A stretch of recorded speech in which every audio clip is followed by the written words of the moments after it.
All right, guys, welcome back to Cool Pizza Watch Reviews. Today, I'm talking about why is Tudor still using Sellita movements? Well, to be able to talk about the Sellita movement, we've got to talk about the past of the ETA movement. So, Tudor is widely known for using ETA movements in their watches. Everyone knew that. Typically, you were getting a chronometer grade ETA movement if you were buying a Tudor watch. Nothing wrong with that. But around 2020, Tudor started to change the name of their movement. They used to call it the Tudor 2824, but then they changed it to the T600, the T601, the T603. And you can speculate that's probably because they weren't using the ETA movement anymore. They had switched to the SW200-1 Sellita movement. And rather than saying Sellita SW200, they just started calling it the T601, T603. That was their new model number for their movements. The T obviously stands for Tudor. So with the ETA, you were getting a chronometer grade movement. Now, Tudor doesn't say anything about the Sellita movements being chronometer grade. They just say that it's chronometer performance. That's what they put in some of their marketing literature. But that's to be expected that if you're getting a Sellita movement, you're probably getting a premium grade Sellita movement, especially if they're providing that to Tudor.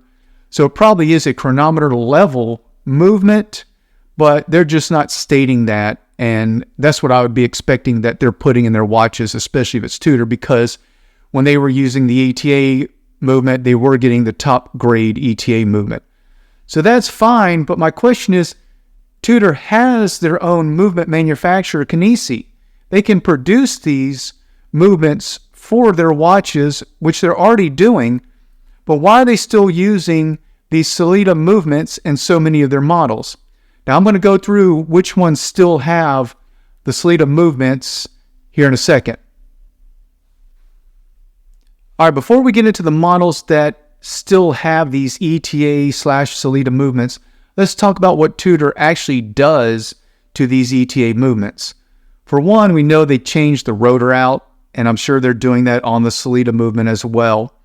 They changed the anti-shock protection on the ETA movement, and they change out the regulating device on the ETA.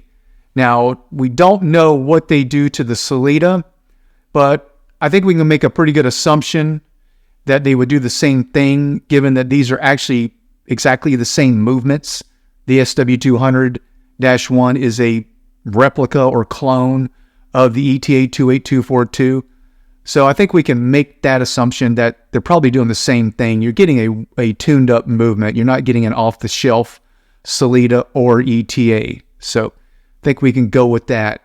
Now, let's talk about the models that still have these movements. We'll start with the first one that just got discontinued, the Tudor Style. It had the T601, the Clair de Rose, T601, the Glamour Date, T601, the Glamour Day Date, T603. The 1926 is the T601, and that's the one I hope that they change to in-house movement next, is 1926. I think that one is probably going to be due for a little bit of a redesign and reissue with in-house movement. That's my guess and my hope. Probably wrong, but I'd like to see it. Next is the Tudor Royal Date. That's the T601. The Royal Day Date is the T603. Now, this one they just changed back in March. Now, the Tudor Black Bay was getting the ETA movement. Now, in their catalog, their 2022 and 2023 catalog, it still says the T600, T601 for the Black Bay 31, 36, 39, and 41.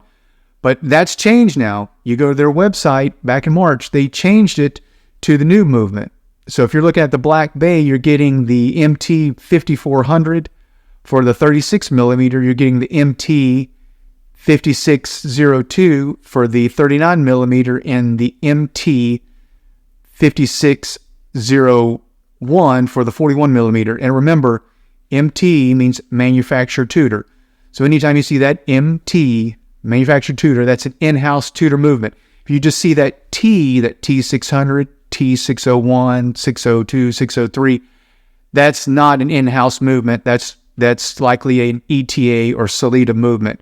So just letting you know, when you see MT, you're getting the 5400 series, you're getting that Kanisi made, Tudor made in-house movement. So I'm thinking that Tudor is phasing these out just by seeing what they did with the Black Bay. And I hope they are. It would make sense.